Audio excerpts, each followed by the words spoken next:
Carlos Eduardo Aguas es un líder comprometido con el cambio social.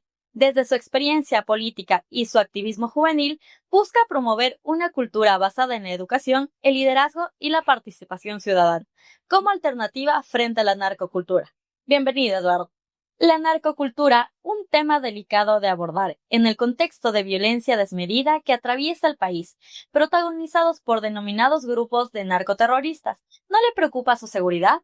Es una excelente pregunta, la verdad.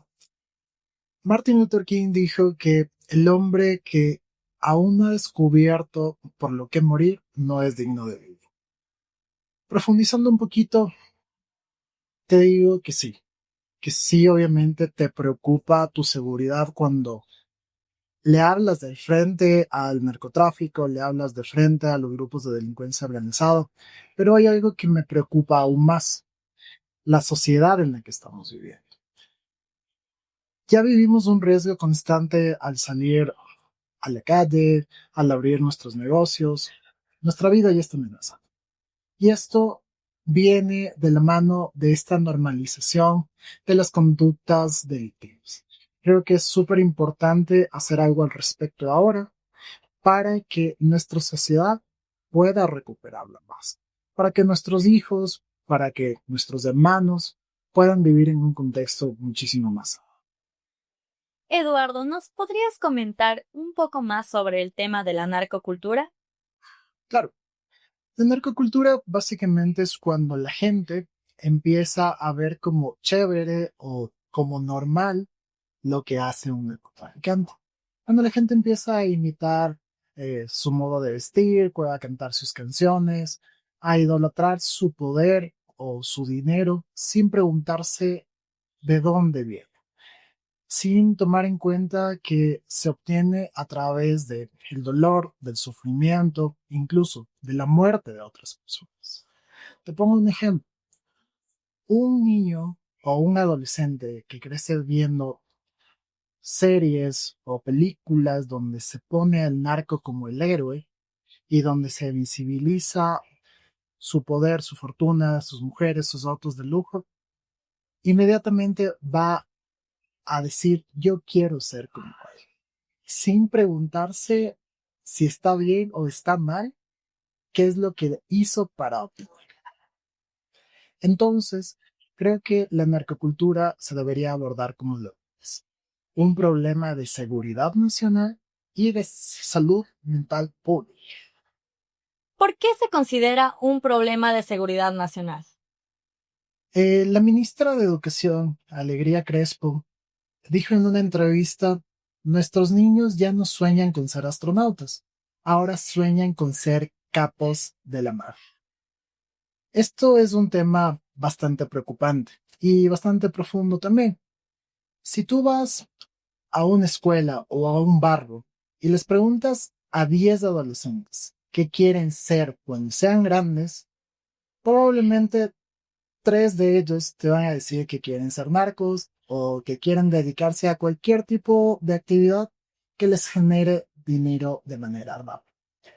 ¿Qué quiere decir? Que de aquí a 10 años, literalmente 3 de cada 10 ecuatorianos van a querer formar parte de los grupos de delincuencia organizada en lugar de querer incorporarse al mercado laboral tradicional. Es decir, no van a ir con una hoja de vida a solicitar trabajo, sino que van a golpear las puertas de los grupos de delincuencia organizada porque en su inconsciente ya está ese como un aspiracional. ¿Qué es lo que sucedería? Que básicamente de aquí, hablemos aproximadamente de entre 20 y 25 años, esta cifra va a subir, ya no serían 3, pueden ser 8 de cada 10 adolescentes los que quieran pertenecer al grupo de delincuencia organizada. Y esto te lleva a una realidad súper compleja, que los ciudadanos ya no van a querer que el Estado combata al crimen organizado, sino van a preferir que el crimen organizado sea quien domine y controle al Estado. Por eso se debería considerar un problema de seguridad nacional. Ok, ¿y esto cómo afecta a la salud mental pública? Aquí tenemos que analizar varios elementos.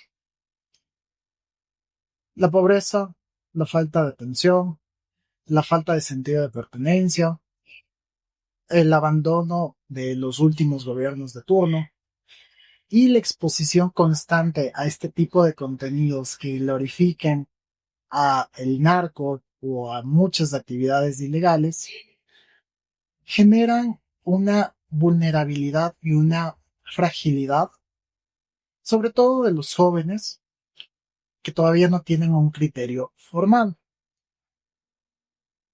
¿A qué exponemos a estos jóvenes? A que todos estos ingredientes se vuelvan un caldo de cultivo perfecto para desarrollar el trastorno de personalidad antisocial. ¿Qué es el trastorno de personalidad antisocial? Pues básicamente es un término acuñado en el DSM-5, que es el manual de los psicólogos y psiquiatras, que básicamente tiene que ver con desarrollar conductas desafiantes, autoritarias, desprecio por la vida, desprecio por el bien común, desprecio por el bienestar de los demás. En Ecuador hay un estudio que dice que a varios de los delincuentes que están procesados y que están presos ahorita, se les detectó indicios de este trastorno. ¿Qué quiero decir con todo esto? Básicamente que Ecuador se está volviendo una fábrica automática de perfiles de trastorno de personalidad antisocial, lo que lo convierte en un problema de salud mental pública, porque el país en sí se está prestando para generar las condiciones óptimas para desarrollar este trastorno de personalidad. En este sentido, ¿cómo se equilibra la libertad de expresión y la apología del crimen? Es un tema bastante delicado, pero sobre todo es algo que mediante el proyecto de ley que vamos a presentar queremos dejar bien claro y bien delimitado.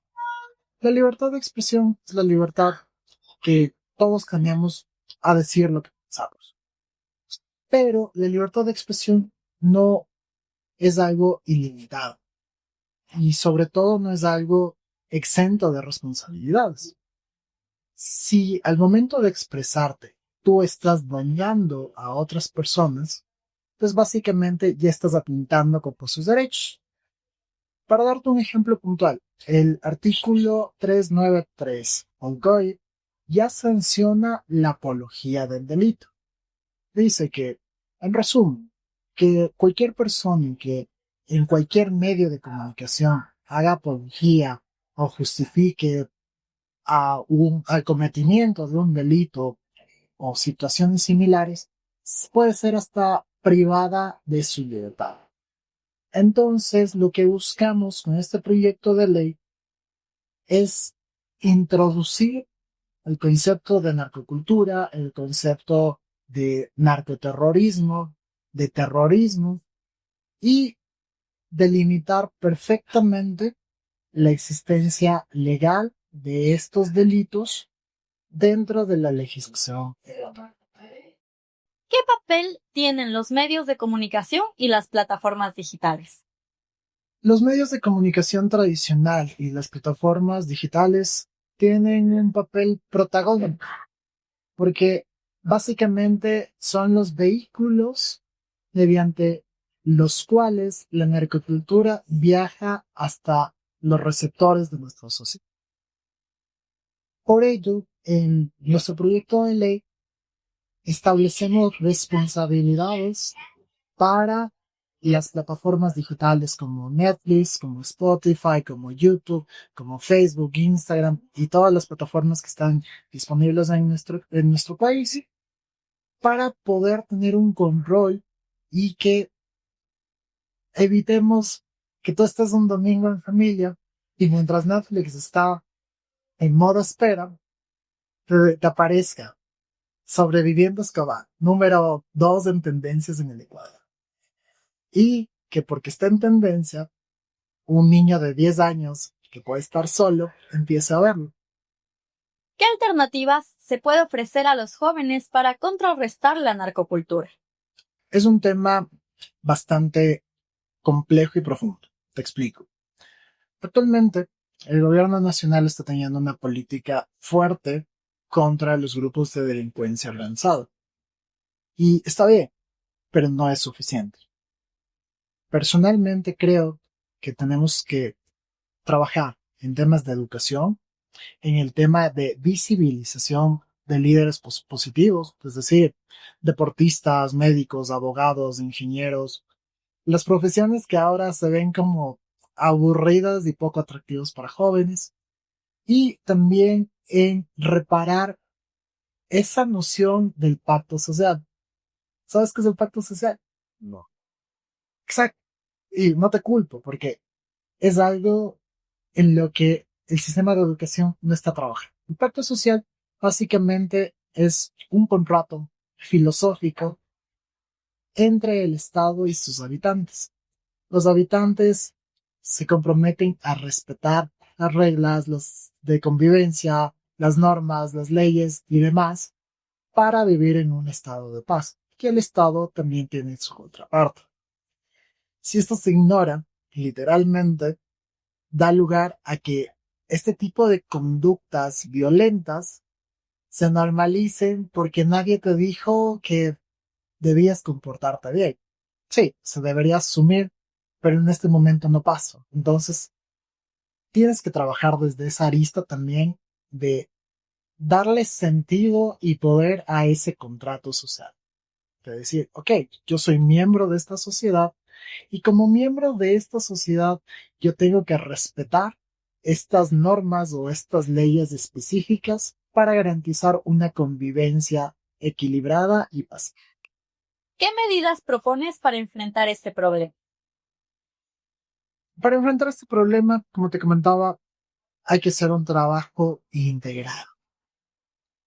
En el proyecto de ley que vamos a presentar, se toman en consideración varios aspectos. Como mencionado, el aspecto educativo y el aspecto cultural, el aspecto de posicionar referentes positivos, el aspecto sancionatorio, el aspecto de control, y se exhorta al gobierno nacional a crear una secretaría que pueda controlar y monitorear la evolución y el comportamiento de la narcocultura en Alemania. Generar criterios técnicos que puedan discernir y filtrar los contenidos que se publican en la televisión nacional, en los medios de comunicación tradicional, en las plataformas digitales. Finalmente, ¿qué lo motivó a involucrarse en este tema? Tuve una conversación con una profesora y en esa conversación me contaba que conversando con sus estudiantes les preguntaba qué querían ser cuando sean grandes. Y te voy a dar números aproximados, pero literalmente 7 de 10 estudiantes, a manera de broma o en serio, le dijeron que querían ser narcos cuando sean grandes. Te hablo de que este diálogo se dio con estudiantes de tercero de bachillerato, es decir, estudiantes que estaban saliendo del colegio. Y me preocupó y me dolió que entre las personas que dijeron que querían ser narcos, estaba hasta el presidente del círculo estudiantil, que casualmente era el abanderado del colegio. Esto me llevó a preguntarme qué es lo que está pasando, por qué se están invirtiendo los papeles. Y llegamos a esta conclusión de que la narcocultura está siendo utilizada como una herramienta para desdibujar los límites o la línea que hay entre lo que está bien y lo que está. La narcocultura está siendo utilizada para corromper el alma de nuestra sociedad. para corromper el alma de nuestros jóvenes. De manera que en un futuro no tan lejano, todo lo que antes era vergonzoso o se consideraba delito, ahora se vuelva un motivo de admiración. A través de esta entrevista con Carlos Aguas, destaca la importancia de la educación, la regulación y la conciencia social como clave para frenar el avance de la narcocultura. Su visión invita a la reflexión sobre la responsabilidad colectiva frente a los mensajes que consumimos y los modelos que promovemos. Agradecemos a Carlos Eduardo Agua por su tiempo y su compromiso con la juventud. Te agradezco muchísimo a ti por el espacio. Espero que no sea la última vez que nos entrevistamos y que podamos conversar de estos y muchísimos temas más y compartirlos con tu audiencia. La entrevista evidencia que enfrentar la narcocultura requiere más que leyes, exige un cambio cultural donde la educación, los valores y la participación juvenil sea el verdadero camino hacia una sociedad más justa y segura.